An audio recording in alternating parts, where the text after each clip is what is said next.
Assalamualaikum warahmatullahi wabarakatuh. Selamat siang insan muda madani dimanapun kamu berada. Gimana kabarnya siang hari ini? Valeria berharap kamu semuanya yang lagi stay tune bersama Valeria di 102,5 Radio Madani FM di lintas siar Jalan Pengumar nomor 48 Bojonegoro selalu dalam keadaan sehat walafiat. Nah, edisi hari ini Kamis 27 Juli 2023 ya. Di hampir penghujung bulan Juli ini, semoga kita semuanya selalu dalam lindungan Allah Subhanahu wa taala dan tetap semangat menjalani hidup yang ya sekiranya dikira-kira gitu ya, merasa ada sedikit yang harus diperbaiki. Oke. Dan kita ingatkan nih, masih di 89788 kebersamaan kita di kesempatan siang hari ini. Bincang Sehat bersama Rumah Sakit Aisyah Bojonegoro telah hadir bersama Valeria. Di kesempatan siang hari ini ada Dr. Firda Nurlaila yang akan membahas tentang hepatitis, di mana pada hari besok ya kita akan memperingati Hari Hepatitis Sedunia. Tanpa berpanjang lebar, langsung saja kita sapa narasumber yang sudah hadir di kesempatan siang hari ini. Ada Dr. Firda Nurlaila. Halo, assalamualaikum dokter. Waalaikumsalam. Oke, sehat dokter? Alhamdulillah sehat. Dokter Firda gitu ya panggilnya, atau dokter yang mana nih? Dokter Firda. Ya. Oke, dokter Firda. Semangat ya dok ya. Ya. Habis dinas tadi dok? Ya. Habis dinas ya. Oke, dokter Firda, siang hari ini kita bahas tentang hepatitis nih ya, supaya masyarakat di Bojonegoro itu lebih tahu dan lebih mengenal lebih dekat apa sebenarnya hepatitis. Nah, kalau kita bicara hepatitis pasti banyak sekali yang bisa kita kupas ya dok ya. Apalagi besok tanggal 28 Juli merupakan hari peringatan hepatitis sedunia. Oke. Nah, diharapkan sebenarnya apa sih dok yang diharapkan dari peringatan Hari Hepatitis Sedunia besok dok? Yang diharapkan dari peringatan Hari Hepatitis Sedunia, yang pertama masyarakat bisa lebih tahu mengenal lebih dekat bagaimana hepatitis itu, bagaimana gejalanya dan bagaimana pencegahannya dan penularannya seperti apa sih untuk hepatitis itu. Oh begitu. Nah, kalau kita melihat nih dok, hepatitis itu merupakan salah satu penyakit yang sekiranya perlu kita waspadai nggak sih gitu? Ya, sangat perlu sih Mbak, soalnya Gitu ya? memang hepatitis penyakitnya juga serius juga kalau memang tidak ditangani dengan baik. Oh begitu. Jadi termasuk salah satu penyakit yang membahayakan. Betul sekali. Gitu ya? Iya. Wow. Nah, insan muda madani pasti nggak asing lagi kalau kita pernah mendengar yang namanya penyakit hepatitis gitu ya. Karena banyak sekali nih yang bisa kita biasanya dengar, ada macam-macam hepatitis yang sudah kita ketahui, tapi jangan khawatir. Nanti dokter Firda bakal menjelaskan panjang lebar seperti apa nanti detail tentang penyakitnya. Oke, kalau kita boleh tahu nih dok, sebenarnya penyakit hepatitis itu seperti apa sih penyakitnya gitu? Kok kayaknya menjadi beberapa saat yang lalu pernah sempat menjadi perbincangan publik gitu. Jadi penasaran nih gitu, seperti apa itu? Betul sekali Mbak, itu sempat viral ya tahun bulan Mei kalau nggak salah, itu sempat viral di sosial media juga. Jadi hepatitis itu merupakan penyakit peradangan hati yang disebabkan oleh virus hepatitis. Di mana virus hepatitis itu ada banyak, ada virus A, B, C, D, E, dan masing-masing virus tersebut memiliki gejala-gejala yang berbeda, maksudnya sifat-sifat yang berbeda. Ada yang bersifat akut, ada yang bersifat kronik seperti itu. Akut tuh artinya jadi hanya bersifat sebentar saja, dan kronik itu bersifat menahun seperti itu. Begitu. Ya. Jadi hepatitis itu ada yang sebentar aja, terus ada yang menahun. Menahun itu berarti bisa kambuh atau berkepanjangan. Dia selama sekali terkena hepatitis, selamanya akan terkena hepatitis gitu dok? Betul, jika memang tidak ditangani dengan baik, maka dia akan menjadi penyakit kronik dan bisa menimbulkan komplikasi seperti komplikasi sirosis hepatis ataupun komplikasi kanker hati ataupun yang lainnya gitu. Oh gitu. Oke. Jadi perlu dan patut kita waspadai gitu ya namanya hepatitis itu, karena kalau kita melihat kasus yang terjadi di Indonesia, tentu saja hepatitis itu mendapat indeks atau nilai yang cukup tinggi kayaknya nih dok ya. Iya. Untuk di Bojonegoro sendiri gimana nih dok? Di Bojonegoro sendiri ada beberapa kasus, Aha. namun tidak sebanyak itu, dan memang walaupun sedikit pun harus tetap diwaspadai karena memang komplikasinya itu juga serius dan bisa mengakibatkan ke arah kematian yang paling parah. Seperti Gitu. itu. Oke, sebelum kita kupas lebih lanjut nih Insan Bunda Madani, kita ingatkan ya, ada satu layanan yang bisa kamu fungsikan untuk bertanya-tanya kepada Dokter Firda, betul ya? Aku jadi sanksi. Oh iya betul. Dokter Firda di satu layanan 8917888 sampai nanti pukul 3. Nah, dokter mungkin bisa dijelaskan nih kepada semuanya yang lagi dengerin kita nih ya. Sebenarnya penyakit hepatitis itu dikelompokkan menjadi berapa? Atau ada berapa macam sih penyakit hepatitis itu? Penyakit hepatitis dikelompokkan banyak ya Mbak ya. Yang Gitu ya? pertama ada ya dari tadi hepatitis A, hepatitis B, Oke. kemudian hepatitis C, hepatitis D, hepatitis E, itu masing-masing memiliki kriteria yang berbeda-beda karena penyebab virusnya juga berbeda-beda. Jadi walaupun sama tapi ya virus hepatitis A disebabkan oleh virus HAV, B, HBV seperti itu. Gitu. Terus ada juga hepatitis yang karena kecanduan alkohol ataupun karena obat-obatan tertentu yang hepatotoksik atau bisa merusak hati. Jadi ada beberapa obat yang sebenarnya dia itu hepatotoksik jika dikonsumsi dalam jangka waktu yang panjang ataupun dalam jumlah yang banyak seperti itu. Terus kemudian ada juga hepatitis karena autoimun ataupun hepatitis karena cacing hati. Ini lumayan jarang untuk kasusnya, tapi ya perlu untuk diketahui. Nice to know seperti itu. Yes, betul. Jadi hepatitis itu ada macamnya A, B, C, seperti abjad itu ya dok ya. Betul. Dimana penyebabnya pun bermacam-macam, mulai dari virus, bakteri dok? Virus ya. Oke, virus, terus karena mungkin mengkonsumsi obat ya dok ya. Iya, betul. Obat yang berkepanjangan lama gitu ya. Terus ada mungkin dari cacing hati.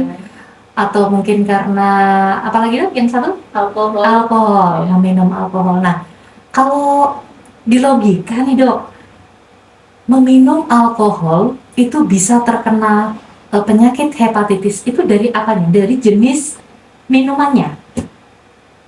Dari fungsi hatinya. Jadi kalau minum alkohol kan fungsi hatinya lama-lama juga menurun. Jadi imunitasnya menurun, jadi ada faktor risiko atau kemungkinan bisa terkena hepatitisnya. Gitu.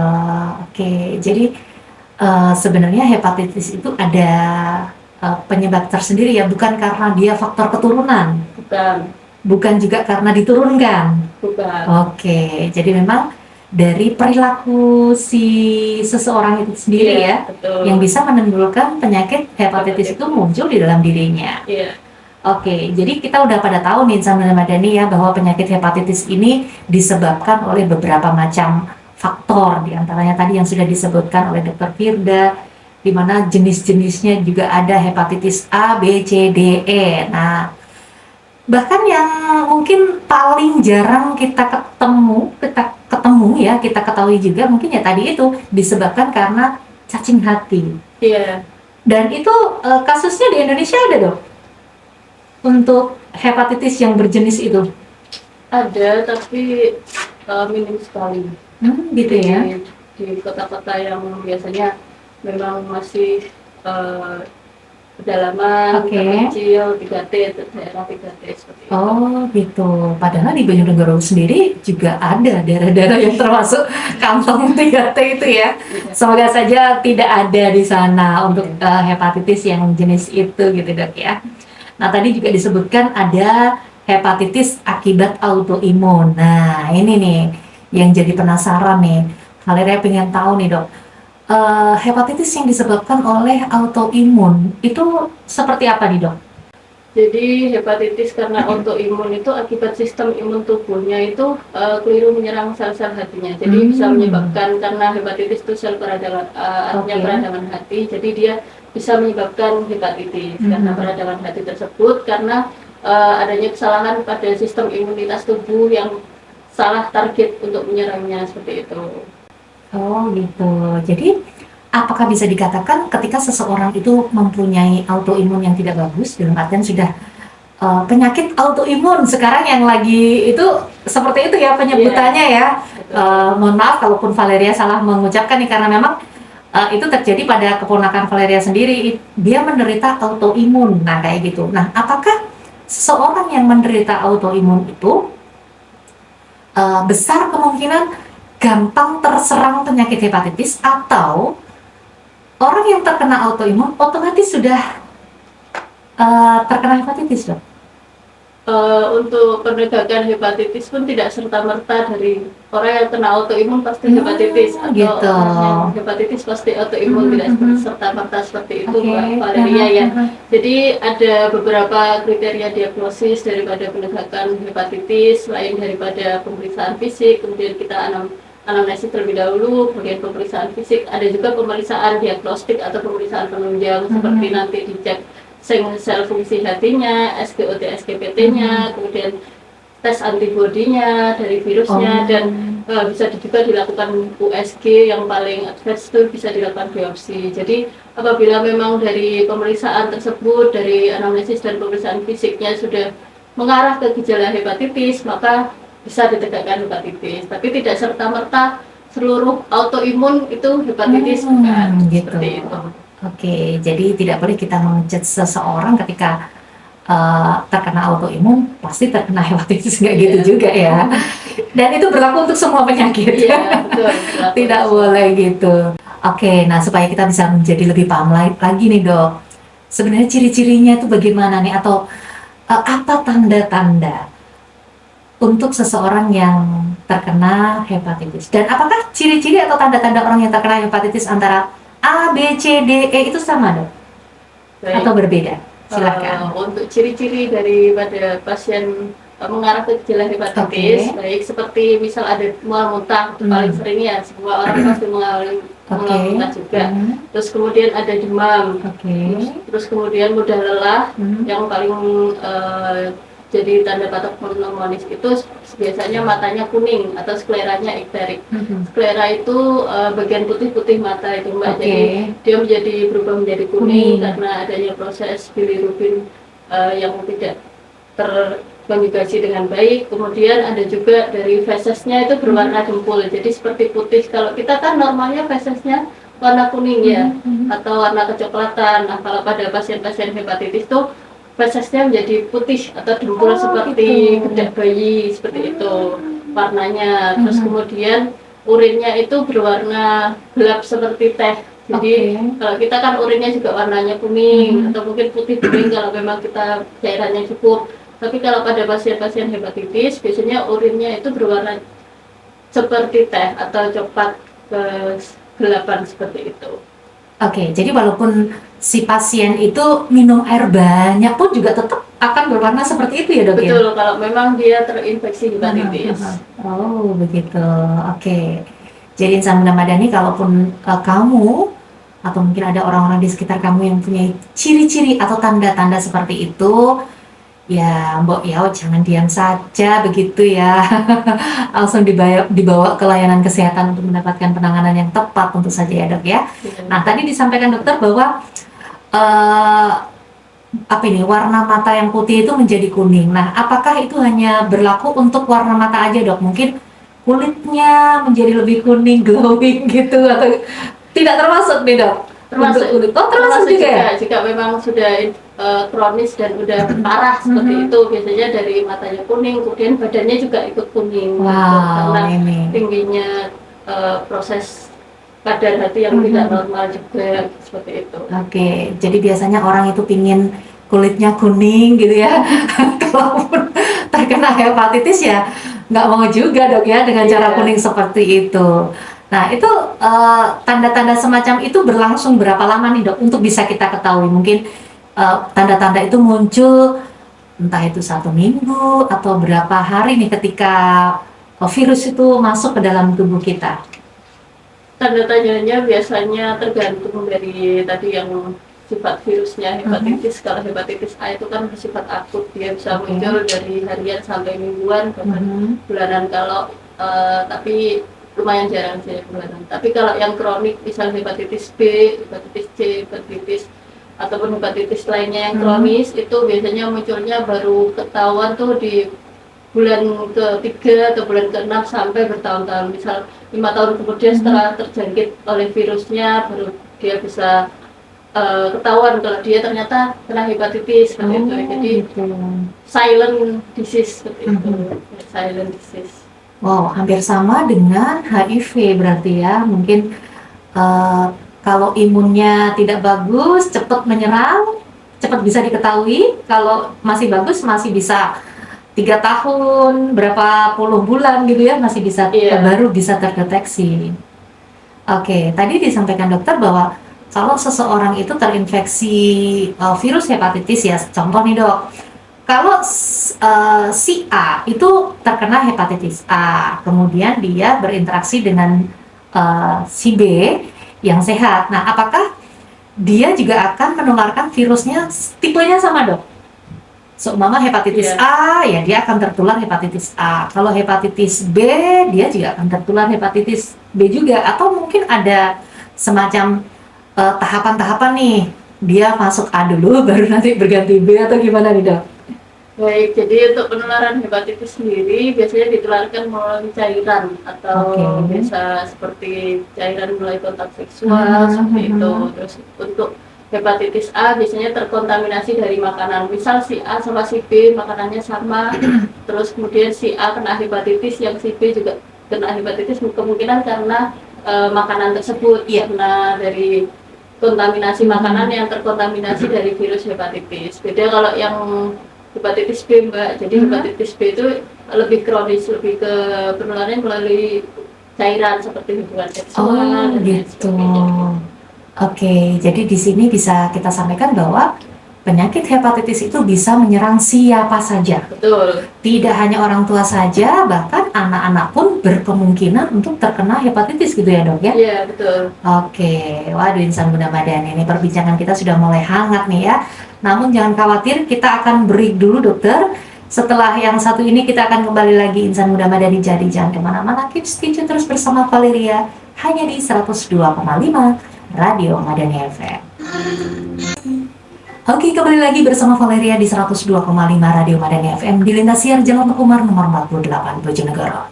Bincang sehat bersama Rumah Sakit Aisyah Bojonegoro dengan narasumber Dr. Firda Nurlaila selaku dokter umum dari Rumah Sakit Aisyah Bojonegoro dengan tema mengenal hepatitis lebih dekat, mengenali gejala, penularan dan juga pencegahannya. 102,5 Radio Madani FM di menit ke-46 lepas dari pukul 2 siang. Kebersamaan kita masih kita nantikan sampai nanti pukul 3 sore dan satu layanan yang bisa kita fungsikan 891788. Manfaatkan aja untuk bertanya-tanya seputar hepatitis. Nah, tadi disampaikan juga oleh Dr. Firda bahwa penyakit hepatitis itu bisa hinggap atau dikenal atau apa ya istilahnya dok?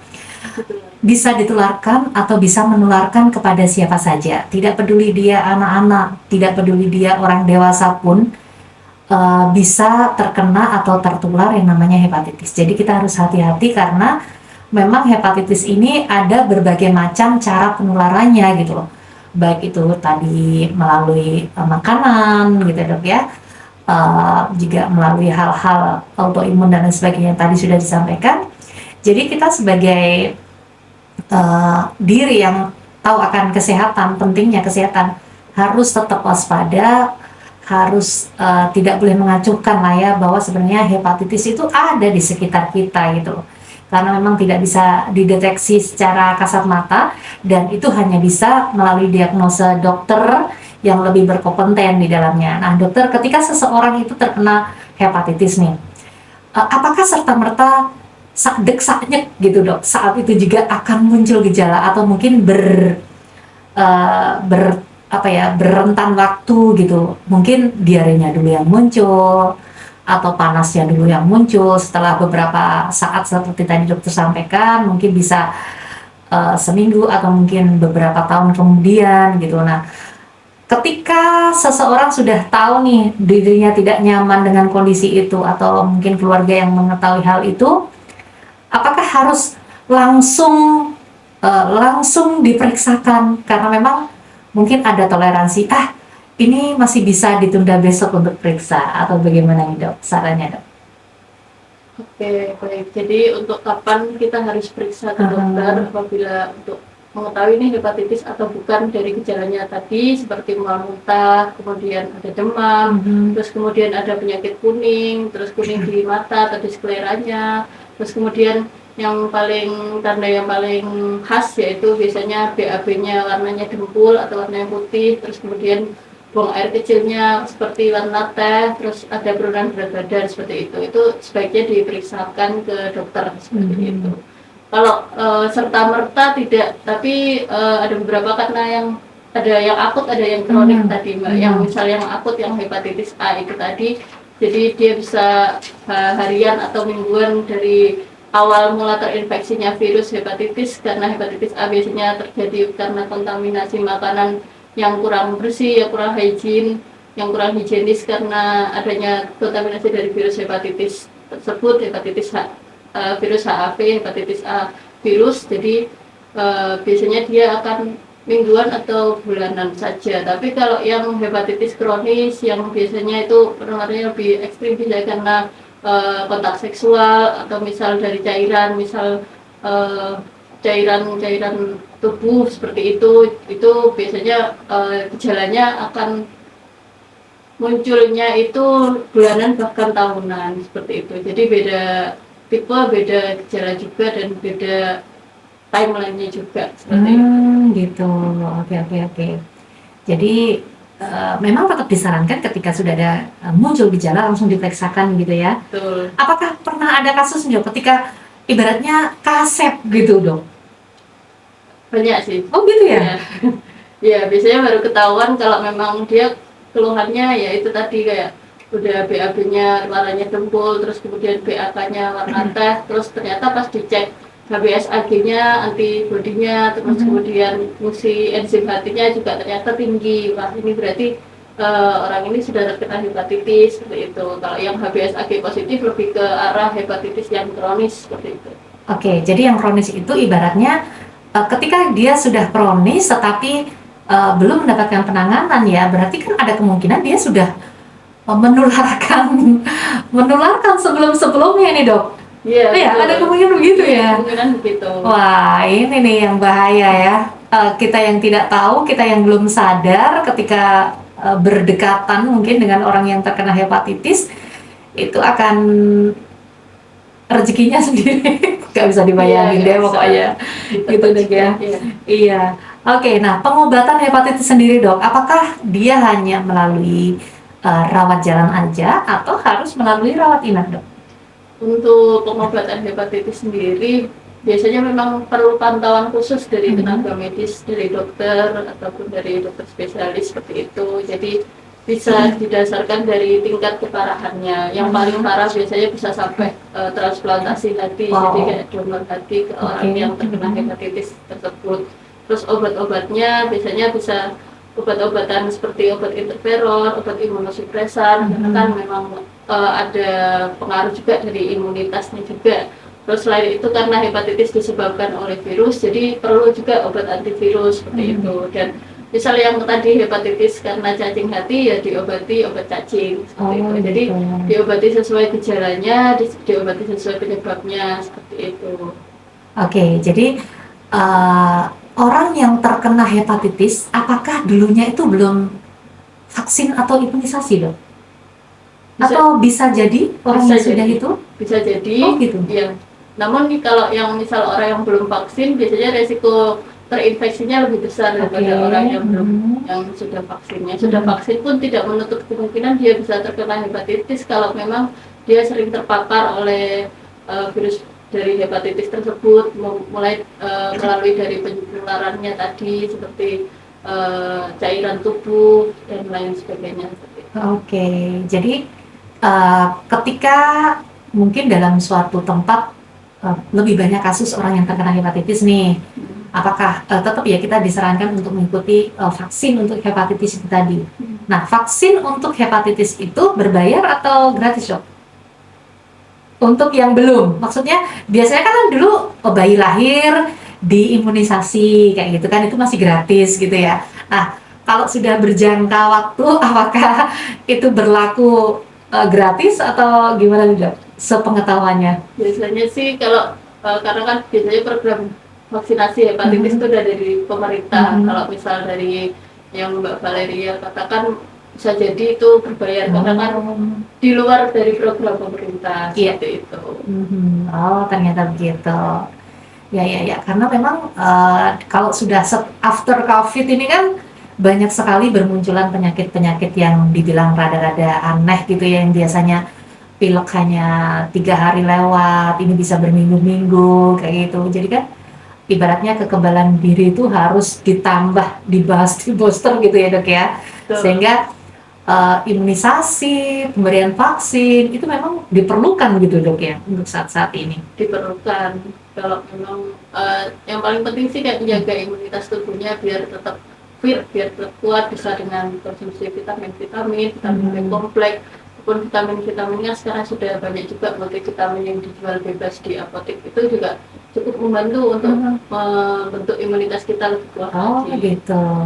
Oke, oke, oke. Nah, bagaimana dengan penyakit hepatitis itu sendiri dok? Apakah dia itu penyakit yang berdiri sendiri atau dia merupakan komplikasi dari penyakit lain? Ada dua, bisa berdiri sendiri atau bisa dari komplikasi seperti itu. Oh gitu. Ya. Kalau misal memang lagi imunitasnya lemah, terus kemudian dia ada penyakit misal kayak diabetes atau penyakit autoimun lainnya, bisa juga terkena hepatitis. Makanya untuk hepatitis sendiri itu juga diagnosisnya juga harus benar-benar betul ditegakkan melalui pemeriksaan lab, pemeriksaan antibodi dan pemeriksaan yang lainnya selain daripada anamnesis dan pemeriksaan fisik yang dilakukan oleh dokter itu. Oke. Nah, gimana nih caranya supaya kita terhindari atau bagaimana cara pencegahan dok supaya kita tidak tertular dari yang namanya hepatitis? Baik, jadi untuk pencegahan daripada hepatitis sendiri kita lihat dari penyebabnya sendiri. Kalau tadi kan karena makanan, kontaminasi makanan. Jadi sebaik mungkin kita mencuci tangan sebelum dan sesudah makan dengan air mengalir, dengan menggunakan sabun, dengan mencuci tangan 7 langkah yang benar untuk mencegah daripada penularan hepatitis yang karena kontaminasi makanan tadi. Terus kemudian kalau yang hepatitis yang ditularkan melalui cairan tubuh, baik mungkin untuk melakukan hubungan seksualnya yang aman. Jadi seperti tidak multifaktor dan jika memang berhubungan seksual sebaiknya menggunakan kondom seperti itu. Terus kemudian tidak berbagi penggunaan barang-barang pribadi seperti alat cukur ataupun sikat gigi ataupun barang-barang yang biasanya digunakan bareng-bareng seperti tadi alat cukur, sikat gigi ataupun sisir atau yang lain-lain. Terus kemudian menjaga imunitas tubuh itu paling penting dengan mengonsumsi makanan yang bergizi seimbang, terus beristirahat yang cukup, terus kemudian berolahraga juga yang cukup, dan bisa mengonsumsi multivitamin, obat-obatan multivitamin. Terus kemudian karena tadi dari makanan juga, jadi sebaiknya mengonsumsi makanannya yang matang. Kemudian kalau misal air minum juga air minumnya yang bersih seperti itu. Jadi memang harus sudah terjamin daripada kehigienisan atau kebersihannya, dan memang harus diwaspadai dari makanan pun juga bisa menularkan hepatitis seperti itu. Terus juga melakukan vaksinasi. Kalau vaksinasi hepatitisnya sebaiknya sesuai dengan jadwal yang sudah diberikan dokter ataupun sesuai dengan program pemerintahan, jangan sampai kasar untuk vaksin gitu.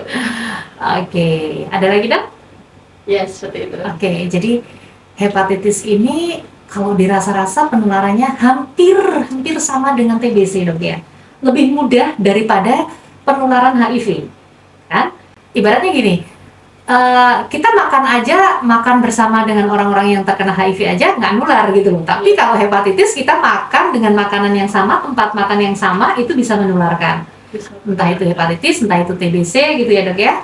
Jadi sebenarnya hepatitis ini juga itu tadi hidden apa dok, silent disease ya, yang sekiranya apa ya kita nggak tahu tapi tiba-tiba bisa menularkan dengan dahsyatnya gitu, sehingga hepatitis ini menjadikan perhatian yang cukup intens gitu ya, terutama pemerintah di saat-saat ini setelah COVID, bahwa hepatitis itu juga perlu diwaspadai, walaupun sebenarnya hampir semua penyakit perlu diwaspadai gitu loh. Tapi mungkin karena bulan ini merupakan bulan hepatitis sedunia ya, tepatnya Iya. besok akan diperingati, jadi mungkin lebih intens lah perhatiannya seperti itu. Oke dokter, kalaupun apakah bisa dibilang penyakit hepatitis itu bisa sembuh total dok? Penyakit hepatitis bisa sembuh total tergantung daripada ketahuannya kapan, seperti itu. Semakin gitu. baik ketahuan, maka prognosisnya semakin baik, dan semakin lama ketahuannya prognosisnya semakin buruk. Bahkan bisa timbul ke komplikasi seperti sirosis hepatis, yaitu hatinya itu mengecil, terus kemudian bisa kanker hati juga kayak gitu, atau bisa juga gagal hati karena memang hatinya sudah nggak berfungsi dengan baik, akhirnya dia adanya kegagalan organ di hatinya. Oke, jadi semakin cepat diketahui, semakin cepat diobatin, semakin mudah untuk disembuhkan. Ya, Tetapi virusnya itu bisa hilang dari tubuh atau masih terdeteksi suatu saat? virusnya biasanya bisa hilang atau bukan hilang tapi dorman, jadi Tidur. bersembunyi di balik tubuh gitu. Iya. Oke. Oke, ini virus yang nakal gitu ya. Dia pura-pura tidur, pura-pura sembunyi padahal masih ada gitu ya. Oke, ya dokter, terima kasih bahwa sebenarnya hepatitis ini sangat luar biasa penularannya. Jadi kita sebagai diri yang tahu dan paham akan pentingnya arti kesehatan, tentu saja setiap harinya harus tetap memperlakukan PHBS gitu ya. Terus kemudian segala sesuatu yang berhubungan dengan kesehatan tubuh kita itu harus benar-benar intens kita perhatian gitu ya. Sedikit aja tanda-tanda yang muncul jangan diacuhkan gitu. Jangan disepelekan karena kita tidak tahu nih daya tahan tubuh kita seberapa sih kuatnya gitu ya untuk menahan beban beban penyakit gitu. Oke dokter, waktu di Madani FM menunjukkan pukul 3 tepat nih ya. Nah sebelum kita closing, ada nih segala sesuatu yang penting untuk kita dengarkan sebagai closing statement dari dokter, silahkan. Baik, untuk masyarakat sekalian, jika memang sudah ada gejala seperti gejala dari yang sudah disebutkan tadi, ada mual muntah dan ada demam, terus kemudian ada matanya kuning atau skleranya kuning, terus kemudian BAB-nya sudah warnanya debul dan buang air kecilnya menjadi warna seperti teh, sebaiknya segera diperiksakan kepada dokter atau ke fasilitas kesehatan terdekat, karena semakin cepat diobati maka semakin baik juga prognosisnya, dan semakin lama diobati semakin buruk prognosisnya, dan hepatitis juga bisa dicegah. Jadi sebisa mungkin kita tidak terkena virus hepatitis seperti itu dengan kiat-kiat pencegahan yang sudah diberikan tadi seperti itu. Oke, terima kasih Dokter Firda atas penjelasannya, atas sharing ilmunya, sangat bermanfaat. Semoga saja insan Ramadhani yang ada di rumah bisa membuka wawasan kita tentang hepatitis gitu ya. Semoga di lain waktu dan kesempatan kita bisa bersua kembali, berbincang-bincang dengan tema yang berbeda, tentu saja hanya di 102,5 Radio Madani FM. Terima kasih dan kebersamaan kita usai sudah. Fastabil khairat. Wassalamualaikum warahmatullahi wabarakatuh. Salam Spirit Madani.